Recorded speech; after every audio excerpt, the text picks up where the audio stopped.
But then I started getting hit in the back of the head. And my thought at the time was that I was being hit by a beer bottle. But I mean, I was being hit hard. I'm still holding on to him because I don't want to let him go. Because as far as I'm concerned, this guy's going to jail. Well, I was being kicked and hit and punched.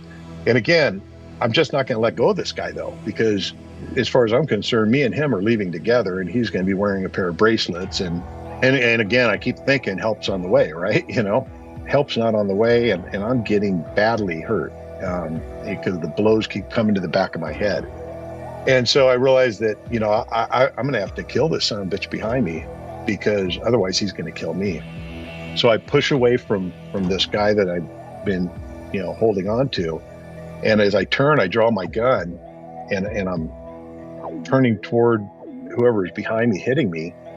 And I couldn't see anything. Everything was just this big blur. And I mean, it seemed like there was 1,000 colors, all the people and the lights and everything. And I had blood in my eyes, but I was also almost unconscious at that time. And my last thought was, don't shoot, because I didn't know where my target was. I didn't want to shoot innocent people. Welcome to Heroes Behind Headlines. I'm your host, Ralph Pizzullo. Our guest today is retired Los Angeles County Sheriff's Department homicide detective Danny R. Smith, who is with us for a second time to talk about his excellent law enforcement memoir, Nothing Left to Prove. During his career, Danny went from patrolling the streets of South Los Angeles to the LA Sheriff's Department's elite homicide bureau. During the crack cocaine epidemic of the late 80s and 90s, unprecedented gang warfare, a spike in homicides that stunned the nation, and the Rodney King riots. Today, he's going to tell us about some of the more unusual and dramatic cases he investigated, including that of a Native American who was burned alive by skinheads. And he's going to talk about how 2 decades of horrific violence and a steady stream of death left him mentally scarred and forced him to leave the profession he loved. It's my great honor to welcome retired Los Angeles County Sheriff's Department homicide detective Danny R. Smith as today's hero behind the headlines.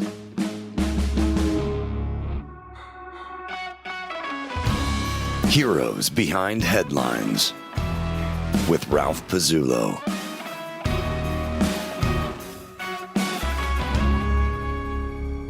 Danny, thanks so much for doing this. I love your book, Nothing Left to Prove. It's a great police detective memoir. I recommend it to everybody. Thank you, Ralph.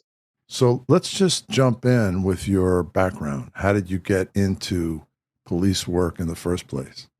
Well, I sort of like many guys that are just graduating from high school, I floundered a bit. I never liked school, so going to college really didn't interest me that much. I was kind of set on joining the military, and my dad talked me out of that. And at the time, the military was kind of going through, it was 1980, and we were at the end of the Carter administration, and the military had been cut dramatically, and there really weren't. It was different in those days. Like, not a lot of guys were leaving high school and joining the military. And my father had served. He was a war veteran, as were 2 of his brothers, one who was killed in action. And my dad really wanted me to just go to college and make a career for myself. So I did that. I went to junior college, and while I was doing that, I began work at a place called Bendix, and it was a corporation that had military contracts, and they had a pretty serious security set up there. And one of my friends actually was working there, and he says, "Hey, Danny, this is a great place to work while you're going to college, because you can do homework literally while you're working and being paid. You have these duties, but the duties are not so demanding that you can't do your homework." And at the time, I think it was like $4.50 an hour, and that was pretty good money. So I took that job, and I hadn't. I mean, as a kid, I kind of, played cops and like, a lot of boys, thought it'd be cool to be a cop, but I hadn't really given that much thought throughout my teenage years. and then I'm working at this security operation, and my two bosses were retired LAPD cops, Mm. and they just really had an impact on me. And I loved everything about these two men. They were just great men. Their names are George Betzworth and uh, Ron Borgstrom, and they were just. I mean, these guys were just like men's men, cops, and and everything about them, the way they carried themselves, the war stories that they told, the way they talked with people and joked with people. I'm like, man, these guys are cool, and that's pretty much what set me on the path to law enforcement. And then there were a series of things that occurred after that. I decided, well, I can't be a cop till I'm 21, and back then in LA that was the case, and I wanted to do more than what I was doing then. So I actually began working at a security company where you have to get licensed by the state to be an armed patrol officer and licensed to carry a weapon and all of that. And you go through some training. And so I did that. And, basically I was a real live wannabe cop at that point, and working, all through, West LA and Wilshire and Beverly Hills Mm-hmm. and a lot of places where there was a huge clientele that hired us to protect their property and them. So I did that for a couple of years. During that time, you had an encounter with Muhammad Ali. I did. Actually, it was kind of cool. I mean, you'd meet a lot of different movie stars or famous people, Mm-hmm. and some were very pleasant, others were not. Yeah. And and there's a lot of great stories about some of the encounters there, but Muhammad Ali was a really interesting one because he lived in a gated community that was within the area we patrolled, and the entire gated community contracted us. And because it was a private gated community, I mean, we basically were law enforcement in that community. Hmm. Of course, the cops could and would come in there, but for the most part, they relied on us to protect that community. We had a sentry stationed at the entrance, and anyone that came or went had to sign in or out, and you had to either be a guest that was on the guest list, or the sentry would have to call and ask, whoever they were going to go see, hey, is this guy allowed to come in? And so one day, and quite honestly, there were Muhammad Ali he was a cool guy. He'd come and go. He was always real friendly with the guys at the gate and everything, and he was kind of a funny guy. But he was one of the friendly ones. Some people, they treated us like we were their gardeners, and that's okay. But Ali was not that guy. Yeah. But I never had a personal conversation or interaction with him other than just waving to him. And then one day there was this former child actor who became famous later in life for just kind of being a real turd.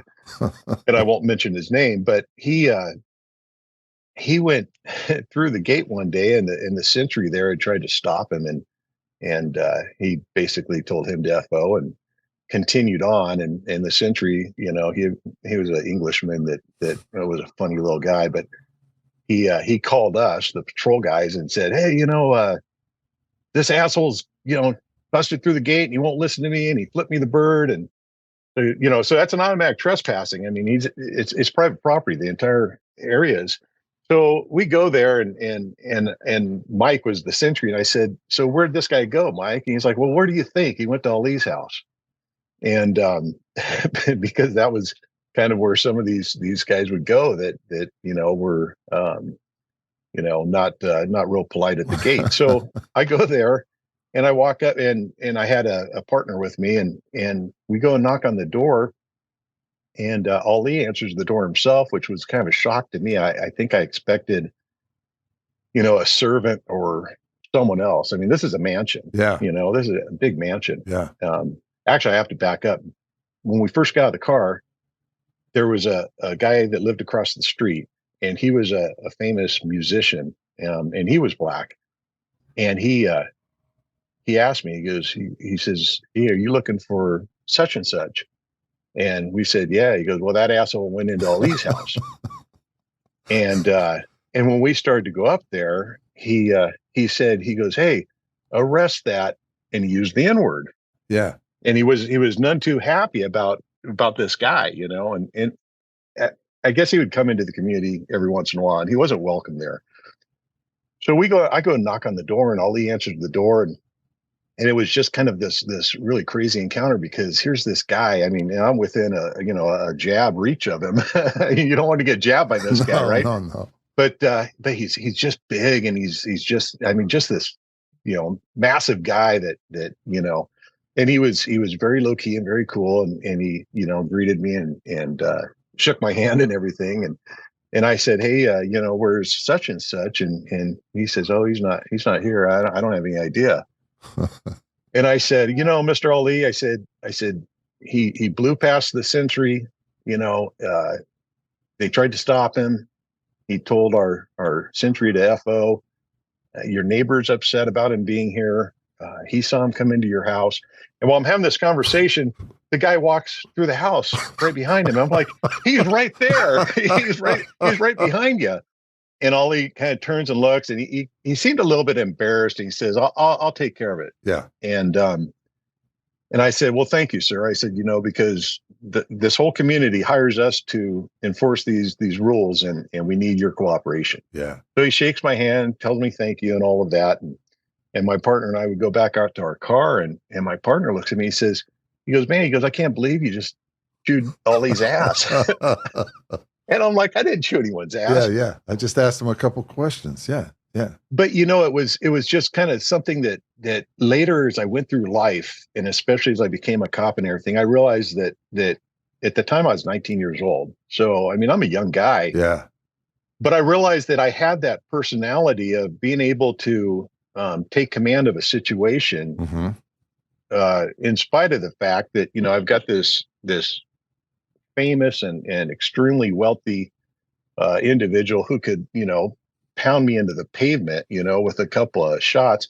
Yet I had that authoritative approach, and I handled it like a gentleman, but still it didn't matter to me who he was at that point. Yeah. And then I found that as I went through life in my law enforcement career, that was a trait that's pretty important to have as a cop. Yeah, I've heard that over and over. It's sort of taking over a situation. Yeah, and I think that some people it just comes naturally. I don't know. Yeah, but and others might have to learn it. But for me, it kind of came naturally. And I don't know. Maybe I'm just bossy. Yeah. Well, if you can deal with Muhammad Ali, you could probably deal with anybody, right? If you're not intimidated by him. Yeah. I mean, he was a cool guy. I'll reiterate that, man. He really was a cool guy. And this was back before it was known that he had the Parkinson's, and he was kind of a slow moving guy and slow speaking guy, but he certainly there was no signs of him having the disease that ultimately was pretty pretty hard on his life. Yeah. And another time you came across a man covered in blood knocking on doors in Benedict Canyon. Yeah. Still working for the security company, West Tech. Yeah.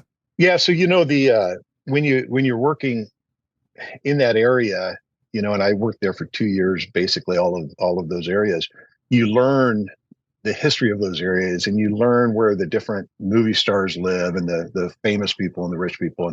And a lot of them are your clients. So you interact with them.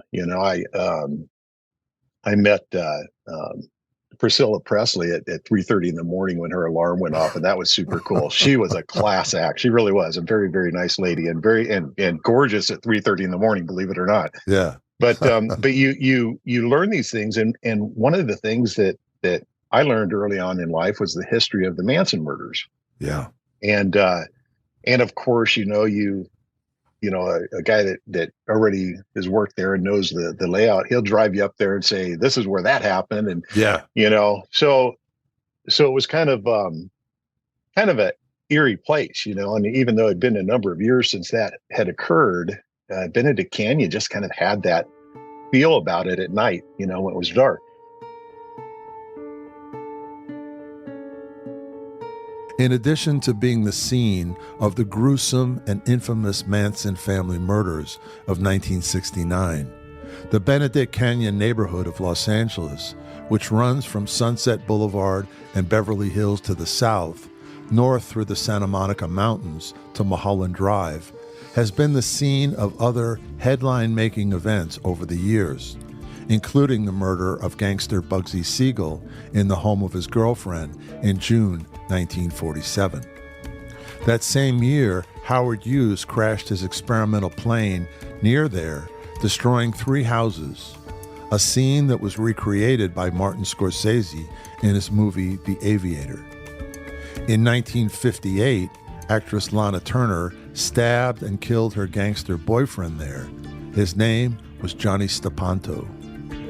Other former and current residents of the neighborhood include Fred Astaire, Bruce Springsteen, Jimi Hendrix, Eddie Murphy, Rudolph Valentino, Cary Grant, and Sharon Stone.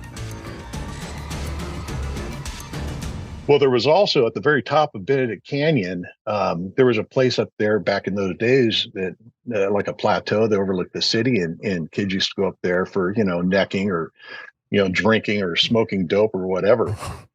And sometimes that, that was, another source of either problems or entertainment, depending on how you looked at it. But the one night that that you've mentioned, I get a call of well, actually several calls were coming into the dispatch saying, there's some guy who's bloody and he's screaming and he's pounding on doors.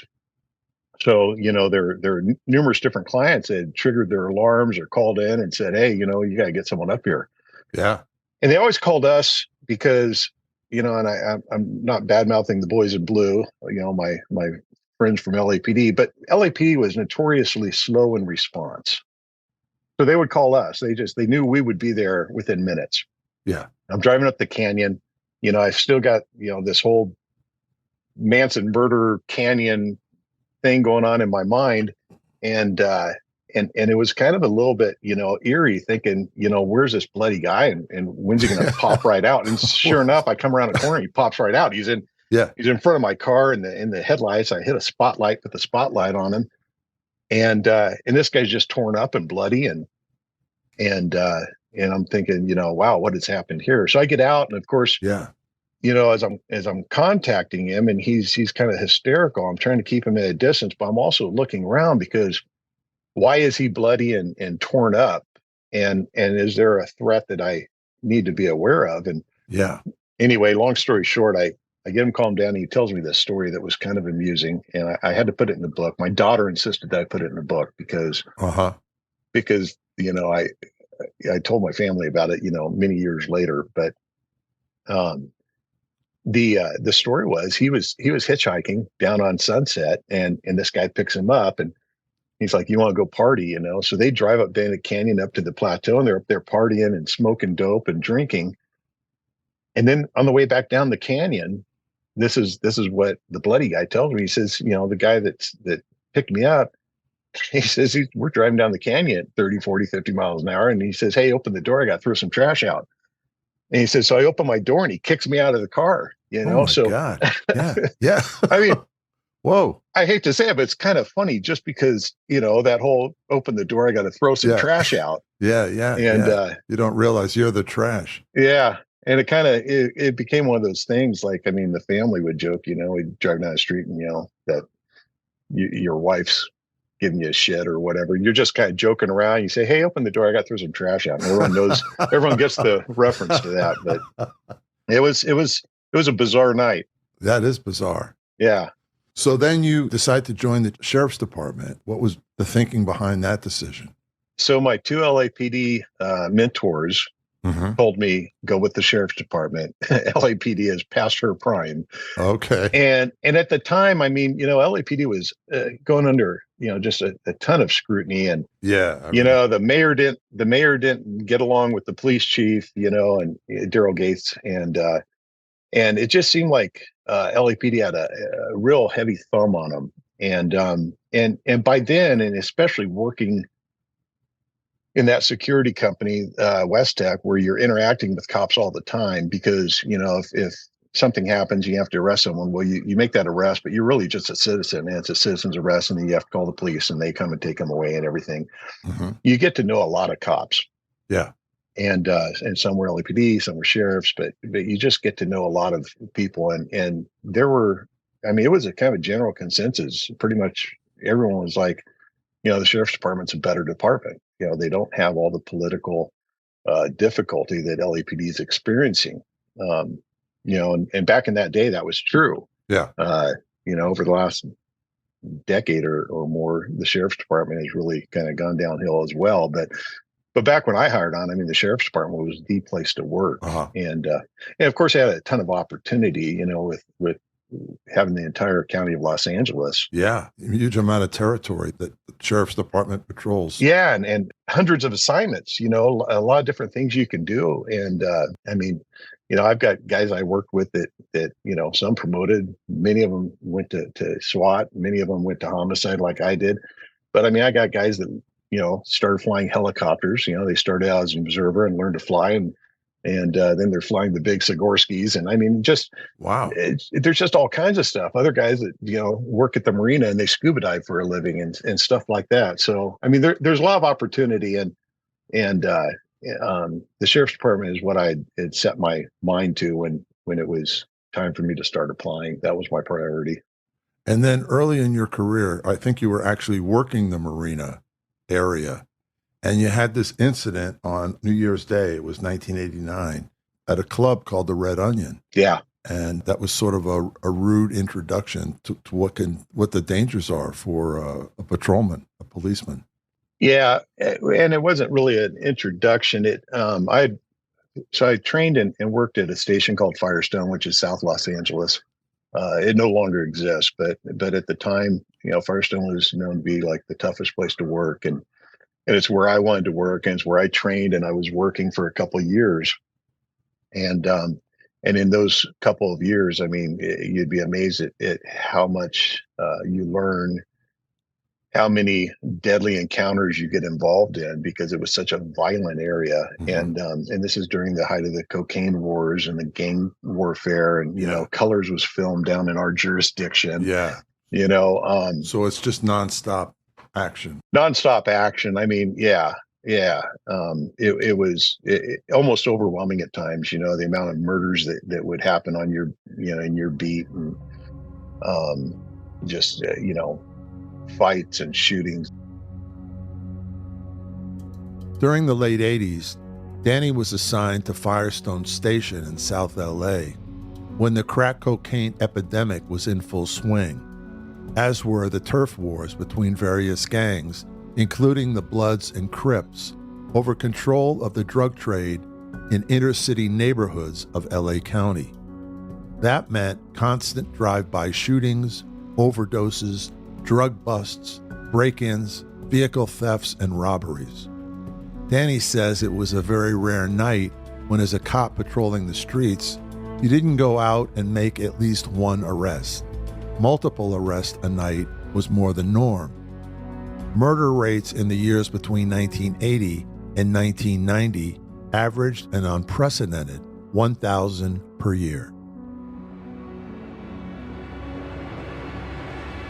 It was something. So actually, I had volunteered to go to the marina to be on loan for a couple of months, mm-hmm. because the marina not having much action, sometimes they wanted to send their trainees over to Firestone for a couple months to let them, get some experience. And at the time, my partner and I, we kind of were shit magnets, and we had just been involved in a lot, and we had a couple of lawsuits going against us. We had a couple of internal investigations going against us, and I mean, it was as a result of doing our job. I mean, we weren't dirty cops or anything, but it's right. Just when you're taking lots of bad guys to jail, and some of them want to fight and others want to shoot. I mean, you end up being involved in investigations, and it wasn't uncommon. But the point is, I looked at this opportunity, and I told my partner at the time, Pat, I said, it seems to me like they're going to rain on our parade pretty quick, because we're shit magnets. We just keep getting into these ordeals that, hair raising and Yeah. the result had been, like I said, a few investigations, a couple of civil suits. And I thought I'm going to go cool my heels and work in the marina for a few months. And my roommate at the time, he was actually working there. He had gone from Firestone over to the marina, and I thought, that'd be cool. I can work with Bobby, and we'll carpool back and forth and whatever. Look at the boats and the gals. I mean, I was single. Right. I was single till yeah. In fact, I was single until I promoted to detectives. I was almost 30 by the time I got married. So my entire patrol career, I was single, which, is pretty cool because, being single and being a cop it can be a lot of fun. So I go to the marina, and the one place where you could count on there being trouble was the Red Onion. And the station even had this policy that no one goes into the Red Onion without backup. Yeah. Because they have one-man cars over there. In Firestone, we were all two-man cars. Mm-hmm. So on New Year's night, and Red Onion is a club, a bar. So yeah, it was a restaurant, and then below the restaurant, you go down this staircase, and the entire bottom level was basically, a nightclub. Okay. And it was a very popular nightclub. Mm-hmm. And it would just get packed, and it was, crazy. But when I first went over to the marina, my first day there, they put me on day shift, and they send me out and said, here's your RD map, your reporting district, and here's your call sign, go do your stuff. So I go out there. Well, I'd been a cop for a few years by then, and I was a pretty good cop, by most of my peers' estimation, and I took lots of people to jail. I just was good at finding felons and being able to pull them in. So I'm out there about an hour, and I see a guy that just was a really good stop, and I had a legitimate reason to stop him. But anyways, long story short, I get this guy with a gun. My first 2 hours on patrol in marina. So I arrest him, and I'm at the station booking him, and people are coming by, they're fascinated, like, man, you got a guy with a gun. Now in Firestone, I used to be a gun magnet. Like I catch gangsters with guns all the time. I mean, at times it was almost uncanny how many guns and bad guys I'd haul to jail. You just had a sense of kind of person, the behavior of a person who was carrying a gun? I can't explain it, Ralph. It's like, a good cops. And I mean, there's thousands or more out there. You have an instinct, and you look at a guy, and I like to say it's kind of like, because people can relate to this. I say it's like being a mom. Your kid comes into the house, and you glance at him, and that mom knows right now, what the hell have you done? Just the look on his face, like, what happened at school today? Yeah. I think I wrote in my book that same analogy. Did he set the cat on fire outside or something? Because there's just something. Yeah. Well, that's how good cops are, and it's not racial profiling, because it didn't matter the color of a person. Mm-hmm. It's just the interaction. The how they look at you or how they don't look at you. Yeah. And of course, there's certain things about a person that tell you right away that the guy's a gangster or a parolee. A parolee when you see him. I mean, every cop, they look at a guy and go, that guy's right out of the joint. Yeah. And it's from the way they hold themselves, the way they carry themselves, the way they stand, the way they walk. Everything. Yeah. So I get this gun arrest, and I'm cleaning that whole thing up, and the captain calls me into his office. I'm thinking, oh, it's my first day here. He's probably going to welcome me aboard. I go in there, and the guy starts chewing my ass, telling me that this isn't Firestone, and you're not going to be out here, pulling people over and taking them to jail. And I'm sitting there thinking, and he tells me, he says, you've got investigations, and you're in a fishbowl, and I'm watching you. Wow. And that was a quote. Yeah. And I kind of got pissed off. Yeah. And when I had walked in and went to shake his hand, and he said, sit down. Wow. Wow. I mean, I'd never met this guy before. Yeah. And so I left his office, and I was pissed off, and I said, okay, well, I'm on vacation then. I'm literally on vacation. Actually, the first thing I did is I called Firestone. I said, hey, I want to come back, undo this trade. This isn't fun. Yeah. And the training scheduling sergeant laughed at me. He said, Danny, he goes, you can't do that. You're stuck, man. You made the deal. You're there. Yeah. So then I decided, okay, well, I'm on vacation then. That's it. Yeah. I'm gonna fricking drive around with Yeah. blinders on Yeah. and just put in my time, write a few tickets here and there, but whatever. Yeah. And so fast forward a couple months, and that's what I did. I mean, I literally uh, had a commitment to not do shit. Mhm. And in the marina, that's pretty easy, and no one cares. Yeah, it's a pretty chill place. Yeah. Yeah. Yeah.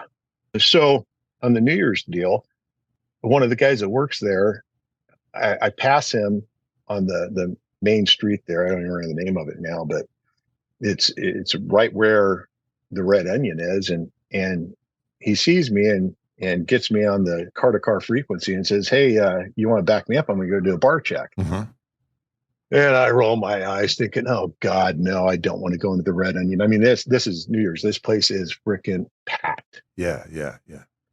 And I know no good could come from this. Yeah, you know what I mean. And a bar check is just checking ID type of thing, or Just making your presence known, walking through there, make sure everything's cool or Okay. whatever. But I knew what he wanted to do. He wanted to go in there and check out the girls because I mean, New Year's Eve. there's going to be 1,000 frickin' scantily clad women Right. in there dancing and having fun and partying. Yeah. But there's also going to be an equal number of testosterone driven and alcohol fueled idiots, that are part of that equation. So I go in there, I reluctantly, because I'm not going to tell a guy, no, I'm not going with you. Yeah. I'm like, God damn it. So, okay, fine, let's go. So we park right in front, on the red curb, because that's why God made red curbs, is so policemen have somewhere to park. And we don't care what the firemen say. But anyway, so we spiral down this staircase down into this place. And I mean, you could feel the beat pumping and Yeah. it's just loud and crowded and hot in there, hot, sweaty. Yeah. And a lot of scenery, and I'm walking through, and of course, again, I'm a young guy and I'm single, and I'm looking at some of these ladies, and this gal turns around and bumps right into me, and we're nose to nose, and she looks at me and smiles and apologizes, and I apologize, and that was like my last decent encounter at the marina, because from that point on everything went to shit. What happened while I was looking in her eyes, I hear and kind of see this commotion off to the side, my peripheral vision, and I look over, and the guy that I had recognized as one of the bouncers in the bar is getting his ass kicked. Wow. Right. Wow. I mean, yeah, there's someone just punching his lights out. Now, I'm not the brightest guy on earth, Ralph, I have to tell you, because I should have said, hey, if the bouncer's getting his ass kicked, that's not a good sign. How much of this do I really want? Yeah. But I'm not real bright. So I immediately go at him. And as I'm approaching, I've got this in my mind. You're in a fishbowl and I'm watching you. Yeah. And that had been on my mind for this. I'd only been there like 4 or 5 weeks, I think. Yeah. And I'm the whole time, all I kept thinking is, every time I did something, I'm thinking, if I have to put my hands on someone, if anything happens at all, and there's a complaint, he's going to crucify me, this freaking captain. Yeah. So as I approach, I didn't approach the way I would have in other circumstances, because when there's a significant violent encounter, you have to rise to that level and meet it head on. The same energy. Yeah, and again, I mean, this guy that was doing the ass kicking obviously was a very, very tough guy. It turned out he was a trained kickboxer and a very, very tough guy. But as I'm approaching, I shine my freaking light at him, and I'm flashing the light, and I'm trying to yell over all the noise and stuff, but I'm trying to get his attention so he knows the cops are here. Yeah. Because, it seemed like, especially back then, that most civilized people, even if they're in a fight, yeah, once the cops are there, it's like, okay, Yeah. Over. He looked at me. I know he recognized that as a cop, and he turned around and hit this guy again. I mean, this bouncer's like, just barely even still awake. Wow. And that's when I made my second mistake, is that rather than just frickin', coming down on him, whatever. I mean, I should have used the flashlight and just hit him in the head or something. But I put the flashlight in my back pocket, you have what they call sap pockets. They're long, skinny, narrow pockets on the backs of your legs, Mm-hmm. separate from your regular hip pocket. And your flashlight fits in there nicely. So I put my flashlight back there so that I could have both hands. And I grabbed him because I wanted to stop him from fighting. Mm-hmm. But I didn't want to use force. I didn't want to have to, El Caban him or something. Right. And he spun around and hit me harder than I've ever been hit in my life. Wow. Wow. Then or since. I've never had anyone hit me that hard. It was like, it was probably, and I'd been in numerous fights. I mean, of course, by then. Sure. But this was one of those where you saw stars. Yeah. You all of a sudden understand what having your bell rung means, Yeah. because it's like, oh, my bell is ringing literally. Right. And I don't know where I am. Yeah. Yeah. And I staggered back and he came at me and he kept hitting me. And the only thought I had was, I can't let this guy, just tear me up because there's no way I can stand toe to toe with this guy. Yeah. So I grabbed him and I'm a fairly good sized guy. And back then, especially, I was pretty strong and I had some jujitsu training and stuff. So I grab him, I lock onto him because I know that I'm safer in, grasp with him than I am giving him the distance to throw those punches. And in my mind, I keep thinking at any second, my partner's going to come flying in here with this can of ass whoop, and I'll be fine. Yeah. Well, that never happened. Jeez. It never happened. Yeah. I never saw that guy again. Wow. Until later on at the hospital. Wow. Which was puzzling to me because in Firestone, all the cops there were so aggressive that, when a fight happened, there's a pretty good chance you're going to end up getting hit by another cop, his baton or his flashlight or something, because everyone just is very, very aggressive, knowing that you have to handle these things quickly and not lose a fight, because you can't afford to lose a fight. Exert control right away. Yeah. Yeah. So pretty soon I realized that I'm being moved around and I feel like it's the crowd, Mm-hmm. but now I'm being hit from behind as well. And we move across the floor and I remember crashing into some kind of a machine with lots of lights on it. And I never did verify later. I tell people, I always said, I can't remember if it was like a cigarette machine or a jukebox or something, but we crash into this lit machine. And that's kind of where the movement stopped. But then I start getting hit in the back of the head by something very, very heavy and hard. And my thought at the time was that I was being hit by a beer bottle. I thought someone was cracking me over the head with a beer bottle. But I mean, I was being hit hard. I'm still holding on to him because I don't want to let him go. Because as far as I'm concerned, this guy's going to jail. This is someone else. Yes. Oh, yeah. Wow. Several people. Yeah. There were several people. I was being kicked and hit and punched. God. And again, I'm just not going to let go of this guy, though, because as far as I'm concerned, me and him are leaving together and he's going to be wearing a pair of bracelets and, and again, I keep thinking help's on the way. Yeah. Right. And pretty soon I'm realizing that help's not on the way and I'm getting badly hurt because the blows keep coming to the back of my head. Yeah. And so I realized that, I'm going to have to kill this son of a bitch behind me because otherwise he's going to kill me. Yeah. So I push away from this guy that I've been, holding on to. And as I turn, I draw my gun and I'm turning toward, whoever is behind me hitting me. And I couldn't see anything. Everything was just this big blur. And I mean, it seemed like there was 1,000 colors, all the people and the lights and everything. Yeah. And I had blood in my eyes, but I was also almost unconscious at that time. And my last thought was, don't shoot. Yeah. Because I didn't know where my target was. I didn't want to shoot innocent people. What's self-control? Well, yeah, I mean, I regret. I mean, I wish I would have been able to shoot the son of a bitch that was hitting me in the head. But anyway, long story short, I later found out, I woke up and a bartender was over me and telling me, stay down, you're hurt really bad, stay down.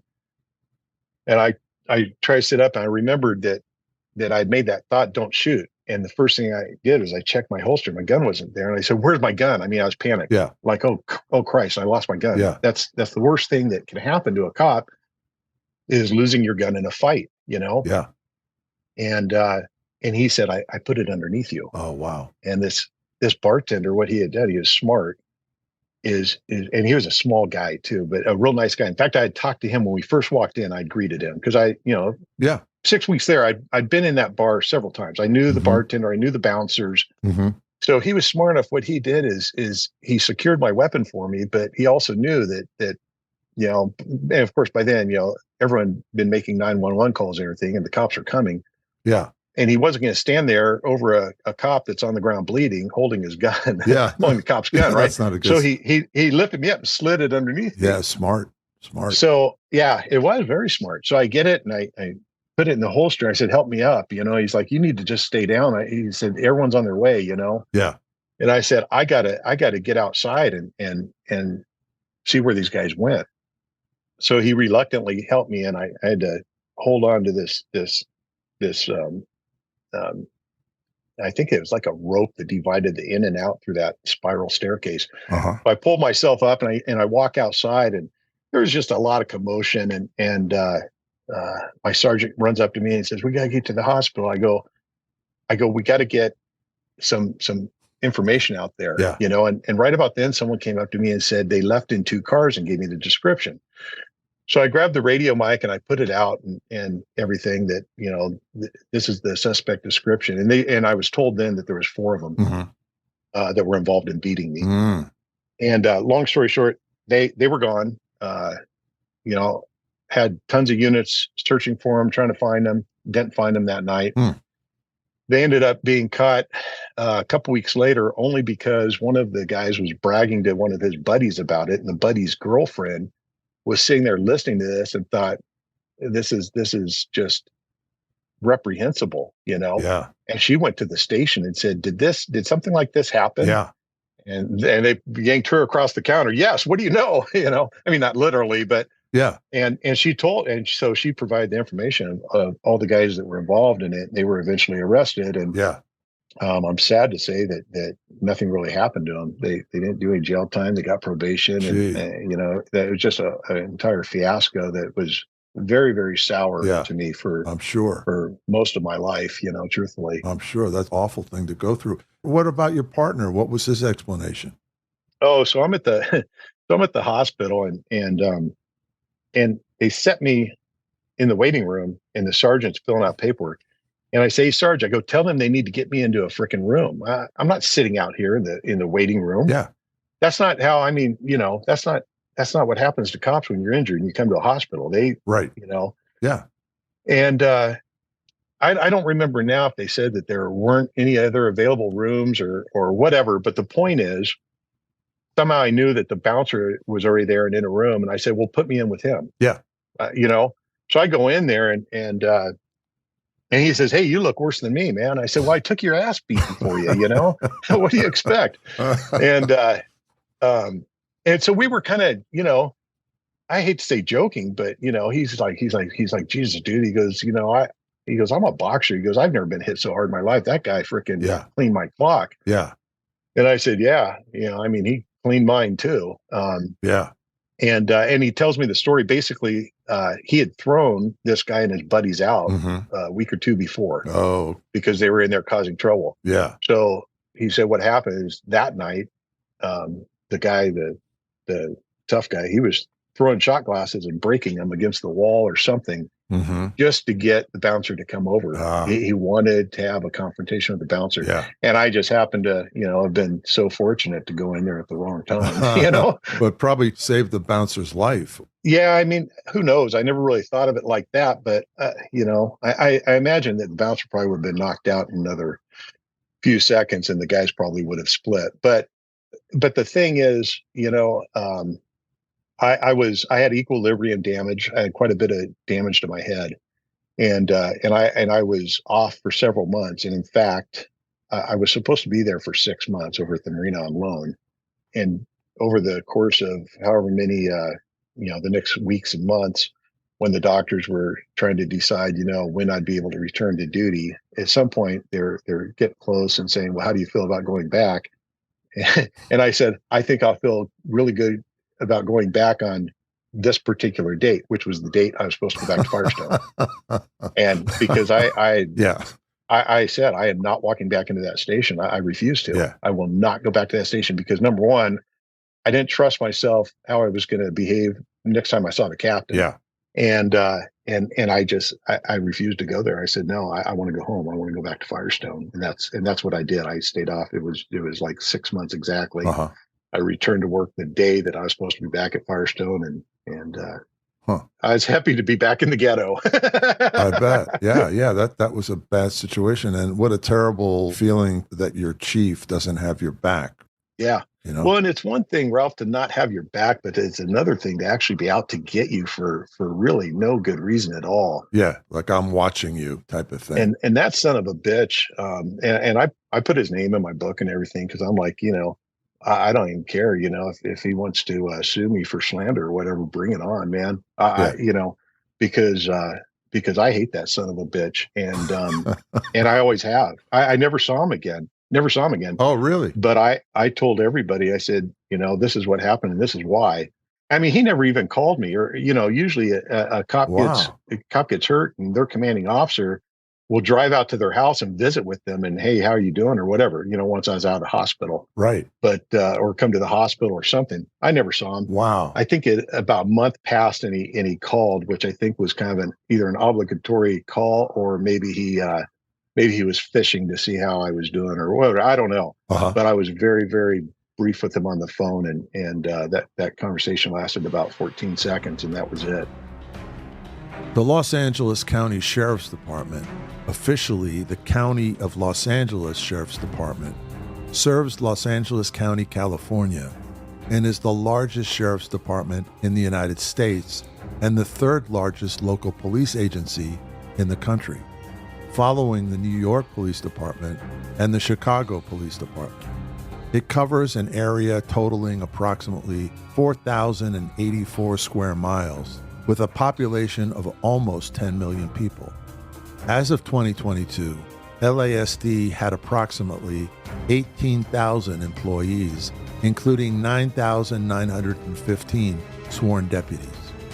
It is not to be confused with the unrelated Los Angeles Police Department, which provides law enforcement service within the city of Los Angeles, the county seat of Los Angeles County. So let's move forward in your career. So you become a detective. How long did that process take? How many years later was that? So I spent 5 years in patrol, which when you're working at a place like Firestone and stations, similar to that, and there's places like it all over the country. When you work a fast-paced area, 5 years of patrol is like being a cop for 30 years somewhere else. Yeah. It really is. Yeah. I mean, yeah. The amount of the murders and the violence and the action, the things that you see on a daily basis, it's 5 years is a lot. Yeah. And I loved working patrol, and I had planned to stay in patrol, but one of those lawsuits that I mentioned, one of the reasons that I went over to the marina, I ended up being a defendant in federal court for 6 weeks behind that deal, and we had a completely winnable case. I mean, it was the attorney was this guy that specialized in suing cops, and he was a piece of shit. And everything we did was within policy. Our brass was completely 100% behind us. Yeah. The internal investigation came out clean. So, normally it would have been a big deal to have this lawsuit, but, the thing took like 3 years to get to court. It literally frickin' finally gets a jury trial set. And I don't remember now what the date was, but I remember clearly, like the day after they give us a hard and fast date, like this is going to start on this date. Mm-hmm. That night I'm sitting at home watching Rodney King get his ass kicked on TV. Oh God. And so, that's on a continuous loop for the next, 30 years, it seemed like, but when we started trial, that thing was still all day long, every day, every news channel, the freaking weather channel, No, I remember. That's all you saw, I mean, Yeah, they repeated that so many times. and we walked into that trial knowing we were walking into a buzzsaw. There was no way we were going to get a fair trial with that kind of thing going on. And Yeah. so we lost the case, and we were hit with punitive damages and all kinds of things. But the case was later overturned by the Ninth Circuit of Court of Appeals. But in the meantime, I'd been told that, hey, this is how much money you're going to pay these two little gang banging shitbags Whoa. that you had to take to jail, and so it changed me. So that money came out of part of it came out of your pocket. It was supposed to. We never had to pay because the case was overturned. And in fact, the county was going to pay our part as well. But Okay. because we didn't do anything wrong, Yeah. So, but the point is, the fact that I had a jury, that for 6 weeks sat there and listened to these little turds lie their asses off. I mean, they were caught lying numerous times, and the judge kept dismissing it like, no big deal. But that they were able to sit there and look at me and my co-defendants and then look at these gangsters and tell us, okay, you're going to pay them this. Wow. And I went back to work saying, what am I doing? Why am I risking life and limb every night trying to keep, this place safe for women and children when this is the treatment I get in return? Yeah. And it took a lot out of me. That 6 weeks at federal court took a hell of a lot out of me. So I changed, and I hadn't planned on going to detectives, but Firestone was a very tight knit station, almost family oriented. And one of the sergeants that worked Detective Bureau came to me and said, Danny, we've got an opening in DB. You ought to put in for it. And I'm like, yeah, I don't know. Jim, I don't really want to be a detective. I like being a street cop, and he says, look, he says, you need to leave now because, you've got a ton of respect here. Yeah. But everyone sees that you've changed. Yeah. You need to change your, different perspective. Yes. So I did. I applied and was given the job of station detectives. And at first I hated it. I'm like, oh God, this is the most boring thing on earth. And then right after that, the riots happened, because the second trial and everything. Anyways, long story short, I'm back in uniform out on the streets, which was great. That was fun. I mean, because Firestone was right in the epicenter of the riots. Middle of it. Yeah. Yeah. But after that, all of a sudden we were back to doing, police work. And I it dawned on me, it's like being a detective. You don't have to just sit in the freaking station and do paperwork all day. Yeah. I got the bug of writing search warrants, and we were writing warrants and taking people to jail and having fun. And shortly after that, I started working what they call the night car, which is, you're a detective on the PM shift, and it's different than being a day shift detective. And you're out there on the streets a lot, and you're working a lot of interesting stuff. Mm-hmm. And then I started working the crime impact team, and I eventually was selected to go to Special Investigations Bureau, which is part of Detective Division, a county-wide unit. And from there I went to homicide. So It was once I actually embraced being a detective, I decided I got to go to homicide. That's where I want to be. I mean, that's because that's the pinnacle of police work, detective work for sure. But truthfully, I mean, investigating murder is that's the show. That's the big thing. Yeah. Yeah. And you had some interesting cases. Can we talk about a couple of them? Sure. Yeah, you bet. I don't know which one came first, the Native American or the notorious woman who killed her first husband and ended up going after her mom, right? Yeah. Yeah. She killed her mother. So that came first because the Native American was later, and in fact was one of the last big cases that I handled, and probably contributed quite a bit to my demise with my career. There were other cases too that the thing about working homicide in LA is you never again have your head above water. You feel like you're drowning all the time. You're constantly, every 10 days you're up for murders again, and you constantly are catching a new case, and you haven't even had time to get the last 3 figured out. Yeah. And you're setting up triage, you're walking away from some cases because you don't have time to work them. So it's like the dead gangster, okay, well, that might solve itself, or the gang cops might come to me someday if they lead, but I don't have time to work on it, and then so instead you're working on the dead kid case. Or so the pace is just relentless. It is. And they end up backing up. Yeah, and you're always working. I mean, we had only they always had a cap of like 30 hours a month of overtime that they'd pay you for, but we usually work 30 hours of overtime every week. Sometimes much more than that. Wow. And even when you're on your days off or on vacation, the nature of being a homicide detective is you're always on the phone. Yeah. People don't care what time of day it is or what day of the week it is or whether or not you're on vacation. Yeah.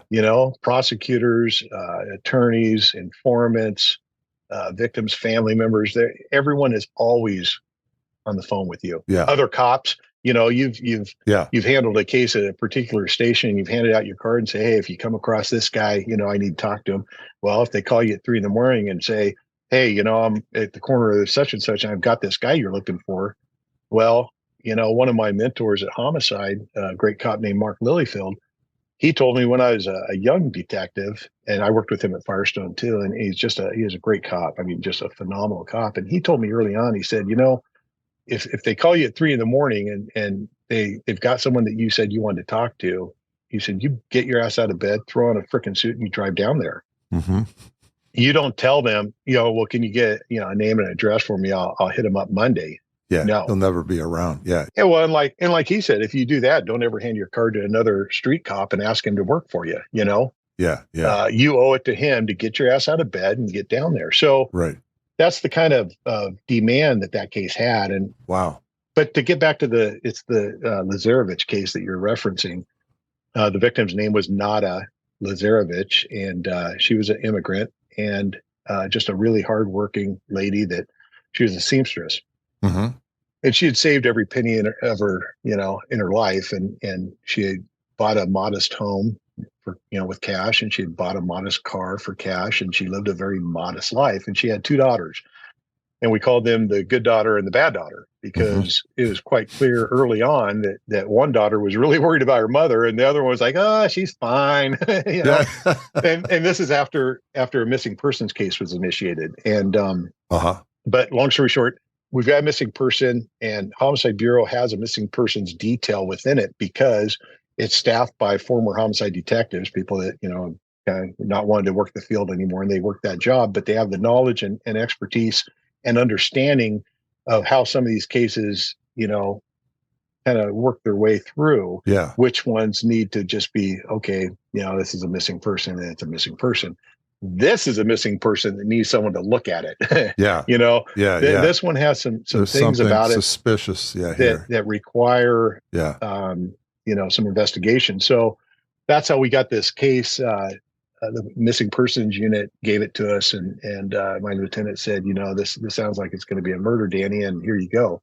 Yeah. So we meet the 2 daughters. The one daughter lives 50 miles away, and was driving up there trying to find her mom, and the bad daughter lived 2 miles away, and was like, oh, she's fine, she'll be coming back, I don't know where she went, and yet all of her belongings were in the house, her heart medication was in the house, right. And so we look at this at the bad daughter, and I find out very quickly that she had murdered her first husband. Wow. And of course, now, again, I'm not real bright, but I'm thinking, okay, there could be something here. Yeah. Yeah. Yeah, that's a little, yeah. Yeah. So and she was still walking around. Oh, God, it was up in Northern California, and they botched the case. Basically, she shoots her husband while he's sleeping, shoots him in the back of the head. Oh, my God. And she calls it in as a suicide. And so they go in there, and, she's crying and, just doing her bit. So they just take her word for it that it's a suicide. And then at the autopsy, the medical examiner's like, hey, we got a problem over here, and so by then, there's no crime scene. There's everything's just, and basically they arrest her. They end up only charging her with manslaughter because, they can't really prove anything else. And she had this, I was in fear of my husband type BS. Yeah. I remember briefing that case to the Bureau because we always brief our cases. And the homicide bureau, we were about 80 detectives, and I remember briefing that case. I said, "Can you imagine how busy we would be if if men knew they could kill their wives and only have to do 3 years in prison?" Because that's what she did. She did 3 years, Uh-huh. and so she's back out, and she's remarried, and this dope that she marries, he's not a real bright guy, and Yeah, I wouldn't say so. she convinces him that they need to off mom because they think mom's rich. Yeah. Well, also what they had done is they were in so much debt it was just dumb, and so they were constantly borrowing money from mom. Oh, we need more money. We need more money. So they owed her a shitload of money. But what they were also doing, we figured out and proved, is they had taken all kinds of different credit out in the mom's Oh, identity. yeah. So the mom confronted them and said, at some point, like, okay, this money thing is, it's got to stop. Yeah, I'm a seamstress. Like, what are you doing to me? And she lived alone, not a Lazarevich, lived alone. Yeah. And through our investigation, we know that the bad daughter and her dopey husband went there the last night that anyone had ever seen Nada. And ultimately it took, I mean, we were prosecuting them on what we call no body murder case because we hadn't found Nada. Mm-hmm. Weeks and weeks had gone by. We had teletypes going all over the state, looking for this this person and with information about if you come across a Jane Doe body somewhere. And it turned out that Kern County had a Jane Doe, and they had, even though they'd been sent the teletype, they never matched it up. Yeah. And it was months later, we had already charged these guys. I think we had already made it through the preliminary hearing even, and we were going forward on a no body murder case when Kern County, during another round of teletypes, they pick it up. They're like, wait a minute, we've got a Jane Doe here. And it turns out that when they killed her, they put her in the trunk of her own car, drove it 70 miles up into Kern County, and dumped her off the side of a desolate highway. Jeez. And I actually had wished they had found her because it complicated everything. There was so much damage from her out there rotting, and then the animals, tearing her apart and everything else. Yeah. That we never could actually prove definitively what the manner of death was. Oh. So that complicates things. Yeah, sure. But circumstantially, we had a good case, and we ended up convicting both of them. The dopey husband ended up, folding like a lawn chair when we had him in the room, and he gave up the whole thing. But and the sister never suspected that her other sister had committed the murder? Oh no, she did. She did. That was how we quickly got on to. In fact, she's the one that told us that, hey, she killed her first husband, and she's not a very good person. She's she's kind of a piece of shit. And yeah. I mean, I'm no Inspector Clouseau. I mean, all the leads to that were, pretty easy to see, and the good sister was directing us, with good information, and it wasn't that tough of a case to as far as knowing who did it. It was, the tough part was proving right that there was a murder, especially before we had a body. We had to prove that she no longer existed. That's part of a no body case. You have to prove beyond any reasonable doubt that she didn't just walk off and disappear. Right. And that's tough. That was problem number one. Then they find the body, and now we got problem number two, and that is he can't tell you how she died. Wow. But Ken, the dopey husband, ended up telling us how that all occurred. So that was a tough case. And one of the interesting things about this, and I know you read my book, and you mentioned that you thought it was interesting, is that while we're doing this investigation, 9/11 happens. And in the morning that happened, and I'm one of those guys, I don't turn on the TV in the morning or during the day, never, ever. Yeah.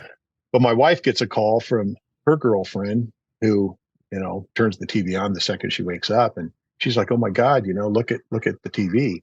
So I was in there getting ready for our day. We had this day set up. We were going to have dopey husband Ken under surveillance all day, and we were going to serve some search warrants at his place of business and their home, and we had a pretty big day mapped out. I was getting ready for work, and my wife calls me into the living room and says, "Look at this," and at the time my kids were little and stuff, and too little to even comprehend really, to really understand what was going on, but they start getting up and getting ready for school, and I'm in the living room. My wife and I are both in tears, sitting there going, "Oh my God, look at what's happened to our country."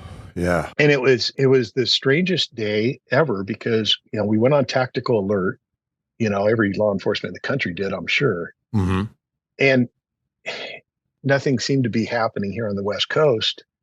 So I called in, and I'm like, "Okay, so are we supposed to report anywhere?" And basically I was told that no, we're on tactical alert, but just do your thing because there's nothing we're going to have you do at this point, Right. So our surveillance team that was going to follow Ken that day, they had to bail. They said, "Hey, we've actually been, told to report to this, command post." And, they were actually given a set of orders to do certain things. And us dumb homicide cops were just, to carry on and do our thing. So my partner and I, again, I referenced the lack of time. I mean, time is your enemy when you're a homicide cop. There's never enough minutes in the day. Yeah. I was like, well, you know what? We might not have Ken under surveillance, but we could do A, B, C, D, and E. And my partner agreed. He says, "Yeah, let's do it." We drive out there. This is up in the North County of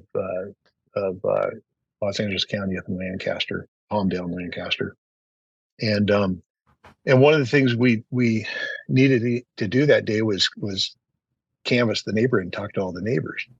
And so we're going from house to house, and people are inviting us into their home and talking to us about, Nada and when they last saw her and everything else. But everywhere we were, the TVs are on. Yeah. And the planes are crashing into the towers. And and you're sitting there trying to focus on this job you're doing, but it seems so menial at the time. Yeah. And it feels disrespectful. Yeah. And it felt like we were intruding. Like at a moment like this, why are we in these people's homes? I mean, because it wasn't that many hours before that I was on my couch in tears. Yeah.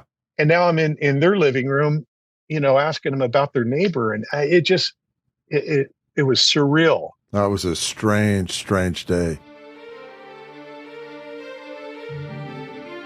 In November 2012, a California state appellate court dismissed the latest appeal filed on behalf of Vanessa Walker, who was convicted along with her husband Ken Walker of murdering her 67-year-old mother, Nada Lazarevic, whose decomposing body was found by a man collecting cans off State Route 178 in Kern County about 2 weeks after she was last seen alive. The three-justice panel from California's 2nd District Court of Appeal wrote in their dismissal, and I quote, "Because neither defendant nor appellate counsel identified an issue warranting reversal, we dismiss the appeal as abandoned." Vanessa Walker was sentenced in August 2003 to 35 years to life in state prison for her mother's slaying. Her husband, Ken Walker, was sentenced in July 2003 to 15 years to life. Could you talk about the other case, the Native American? Yeah. So, and I'll try to make it a brief, story, but I mean, it's a pretty complex deal. But basically, William Whiteside was his name, and he was a Native American, 57 years old, I believe, 61. I forget. I think he was late 50s, early 60s. And he worked at the hospital in Lancaster in the maintenance department or housekeeping, one of the two. And while he's there, he meets this gal. He had been working there for several years, and this gal gets a job there, and she's kind of a loser. She's been through several marriages. She's got 2 kids, and neither one of them are worth a shit. She's 35, but she's really down on her luck and everything, and so she hooks up with Whiteside, and I mean, if you're 60 some years old and living alone, and he wasn't divorced, but they only stayed. He had a wife, and they only stayed married so that she could have his insurance. Okay. But the marriage was dissolved. So Yeah. he'd been living alone for quite a while, and so he moves her in. Her name's Valerie, Mm-hmm. and he moves Valerie in with him, and shortly thereafter, one of her little shithead kids, they call Ray, gets out of jail, and so now he needs to stay with them. Well, Ray's a skinhead, Yeah. so now all of a sudden, him and all of his skinhead friends are coming around the house, and pretty soon, mom's back to using meth with her son, and just those types of lovely things. Yeah. And ultimately, Whiteside gets tired of it and tells her, "You gotta get all these little assholes out of here." I mean, they treat him like shit. They call him the N-word because to a skinhead, anyone who's not white is the N-word, and Right. and they call him that to his face, and they're just very, very disrespectful, and of course they're stealing shit from him, and they're doing whatever they can to get more dope. God. And so he's had it, and he's like, "You guys all have to go." And so mom, Valerie, mother of the year, she devises a plan that, hey, we got to get rid of him. Wow. And then we have this, he lived in a trailer park, but it was a nice double wide trailer in a nice little trailer park, Mm-hmm. or court, whatever you want to call it. And so I mean, his life was relatively simple till Valerie came along. I mean, Yeah. he lived a simple life. He had his job. Yeah. Well, he works till midnight. She calls him before he gets off work one night, says, "Hey, Ray broke down out in the desert. Can you go pick him up?" And she basically sends him out to this place that is in the remote desert. And he drives out there, and Ray and two of his friends walk up and just immediately attack him through the door of his car, and pull him out. And then they beat him. They beat him with their sticks, and just stomp him, and they do a number on him, and they throw him in the trunk of his car, and they drive further into the desert. And at some point, he's in there banging on the trunk and everything, and they pull over and open the trunk and beat him some more. And at that point, someone remembers, hey, don't forget to get his wallet, because Ray, Valerie has the code to his ATM, Yeah. his PIN number. So they get his wallet, they beat him some more, they drive him further out, they call Valerie, and she drives out to their location with gasoline, and they burn him alive in the car. Oh my God. So you've got, and the way we know all the details is one of the boys, literally, he was a boy, he was 14. Wow. Ray was 16. Yeah. And then there was a 27-year-old who was with them. And the 14-year-old flipped and ended up giving us, every detail of the case, and also testified against the others, and he received a reduced sentence and everything. But we prosecuted, the mom. She actually was given the death penalty. Wow. And the other two boys were given life without the possibility of parole. But it was the most tragic case that not the most tragic case, but it was one of the most tragic cases I'd ever handled, because you had a truly innocent victim, a decent individual, just yeah, it sounds like it was a good guy. He was a great human being. Yeah. Yeah. And I mean, look at what he's doing for his wife. He stays married to her so she could have the insurance. And yeah. And so we end up with these 4 defendants, and of course, most of our witnesses were also tweaker skinheads. Yeah. People who were involved before or after the crime. This was another no body case for a while. Yeah. We ended up finding the body charred later, but during our investigation, we've got all these people giving us information, and they become witnesses. Well, they're just they're also not good people. Yeah. Yeah. So we end up having, when we have the preliminary hearing, which lasted 6 frickin' weeks. Yeah, it was a zoo. We ended up arresting. We had to arrest and have the court hold our witnesses in custody, because we kept having to go out and find them, and then we'd find them, and we'd have to chase them and catch them and tackle them and bring them in. Yeah. They were just witnesses, but it's like, oh, cops, and they're off, So And when they came to court, they told the truth. That was helpful, but not very reliable witnesses either. Yeah. not real reliable. And so what happens is the judge, he assigns attorneys to all of these witnesses as well. So we got this courtroom Oh, wow. where they've got, one or two attorneys for all four defendants, and then an attorney for, three different witnesses. Jeez. And the judge is a freaking attorney, So, I mean, there's all these attorneys everywhere. And my partner and I, and the victim's estranged wife and her mother, we're the only four people in the courtroom that actually acted like something bad had happened here. Yeah. I would sit there and look at these freaking skinheads, these little Nazi sons of bitches, and their attorneys, are whispering in their ears and joking with them and giggling. Ugh. And Ralph, by then in my career, I was really, really burned out. Yeah. And I'd been burned out for a while. My wife had been saying for a while that I was depressed and stuff. And of course, I kept saying, no, I'm just tired, I'm burned out, whatever. But no, I'm not depressed. Yeah. It turns out that, it wasn't much longer after that I found out that I had chronic PTSD, and I was battling that for quite a while. Yeah.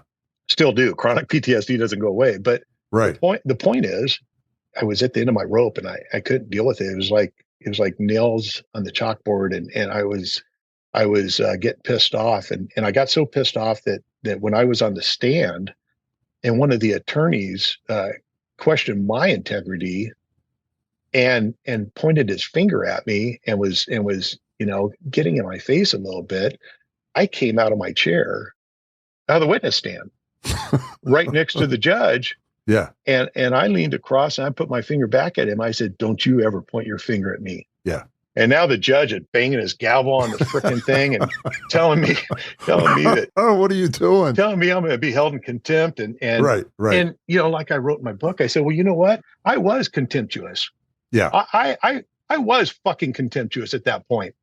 I mean, I was at the point where I was going to break. Yeah. And truthfully, I wouldn't have been surprised if I, would have done something violent to one of these. I mean, it was just, I was at that point. The way you describe it, I mean, the work just takes not only a physical toll, but a psychic toll as well. Yeah. Huge. You're dealing with the ugliest aspect of humanity on a daily basis. Yeah. Months after that preliminary hearing, and I actually ended up being retired before it went to trial. My partner did a great job of carrying that case through trial and getting those convictions. But, ultimately we got through that preliminary hearing and everyone was held to answer, and we were able to move forward. Danny's experience is way too common. According to a recent article in Psychology Today, of approximately 900,000 sworn law enforcement officers in the United States, 19% of them have PTSD.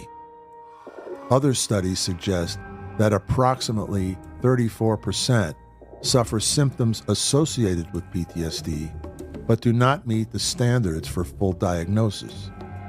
And suicide is a leading cause of death. Of the 632 law enforcement deaths across the country in 2021, almost 25% of those were self-inflicted. Law enforcement personnel are 54% more likely to die of suicide than people in other occupations. I'm smiling right now, just my memories of Tommy Harris. And Tommy and I were investigating another murder with this other guy that was supposed to be a real bad dude. And we ended up getting in a fight with his buddy, who was a parolee at large, and we didn't know it, but we went there to talk to the suspect. And this other guy, we found out he was a parolee at large. The parole officer, we had him on the phone, said, bring him to jail. And this guy decided he wasn't going to jail. So we get in a fight with this guy. And again, I'm not a small guy and I'm not a pushover. Tommy is a freaking bodybuilder and a real tough guy, and he's stronger than hell. Now he used to do bodybuilding, but powerlifting especially. I mean, just a real strong guy. Yeah. But this guy charges through us, and we're two relatively old men at the point, and he's your typical, guy that you have to fight with, 22, 24, whatever. Right. And it wasn't that big of a deal. He and I went to the ground, and I was above him trying to get an arm behind his back so we handcuff him, and he slips his arm and throws an elbow at my jaw, and I pull my head out of the way to avoid that, and I felt this little electric tinge in my neck. Mm. And then a couple of days later, I started having pain radiating down my arm, and long story short, I found out that I had ruptured a disc in my neck. Mm. And I ended up having a neck surgery.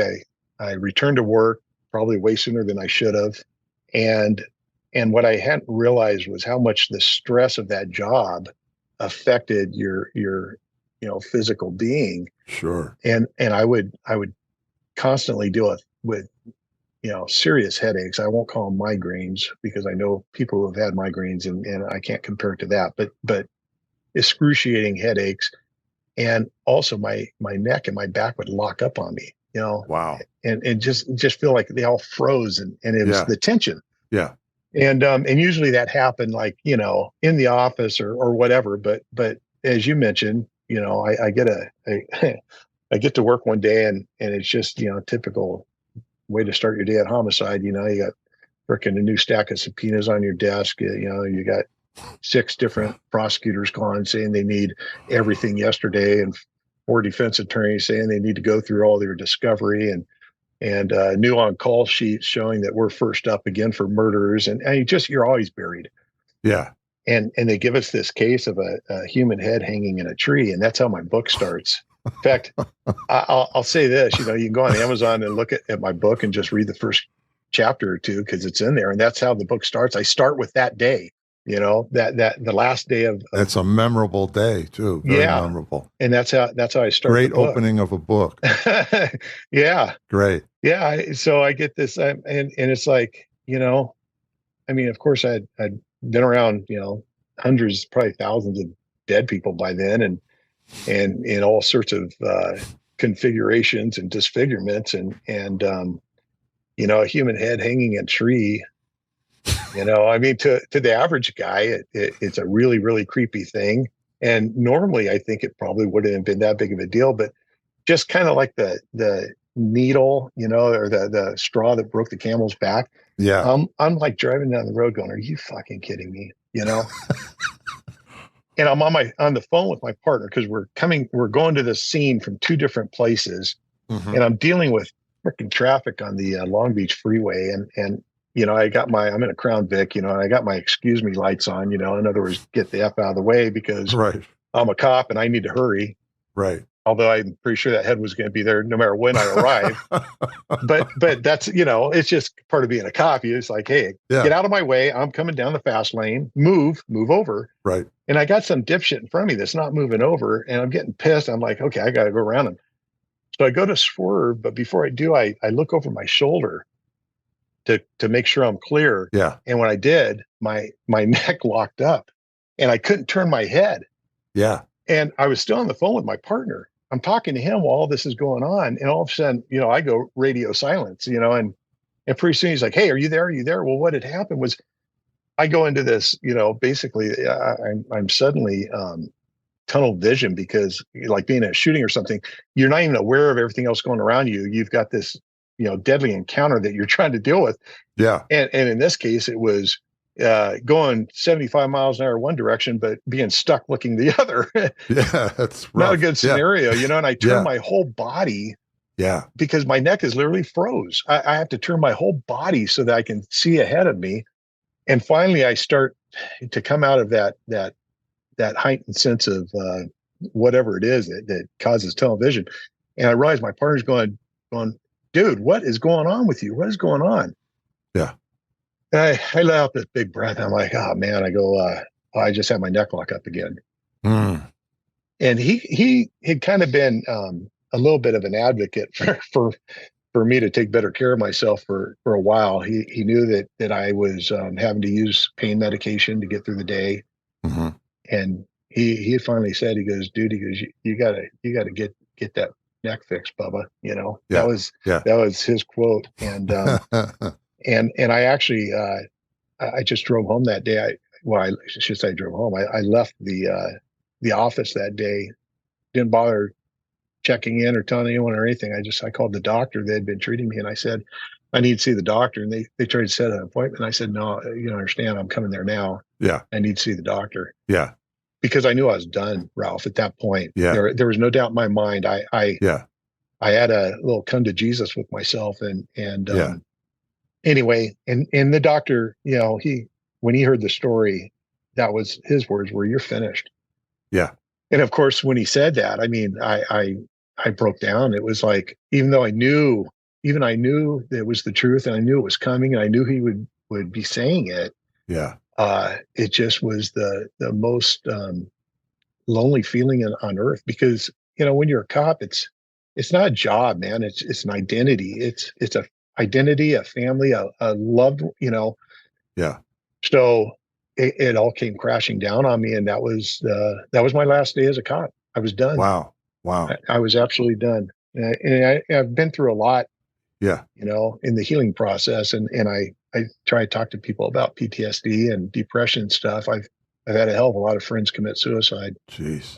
Friends or colleagues, I should say, and wow. Some overtly, and others who just drank themselves to death or something. And right. And right. I consider myself fortunate that I've been able to battle through it, and I've got a good support system, and I've done okay. Mm-hmm. I'm still a little bit, not normal, Who is normal? Yeah. But I'm doing okay, Ralph. Yeah. And that same day, you sort of found your second profession. Well, it was later. It was a little bit later. A couple days later. Yeah. Well, one of the agreements, because my doctor wanted to put me on these meds for the depression and everything, and I tried it, and I hated it. I think I took it for 2 or 3 days, and I went back to him. I said, I can't do this. It was, I say in my book, I felt like this is what tweakers must feel like. Yeah. Because everything was amplified and brilliant and bright and noisy, and to me it had an adverse effect on me. And I said, I can't do this. And he said, we can try a different one. I said, no, I don't want to do drugs. I said, I want to, I'll take the fight head on, man. Right. And he agreed. He said, okay, but I want you to go see a counselor. And he sent me to this counselor who was a shrink, and big leather sofas and all that good stuff. And before my first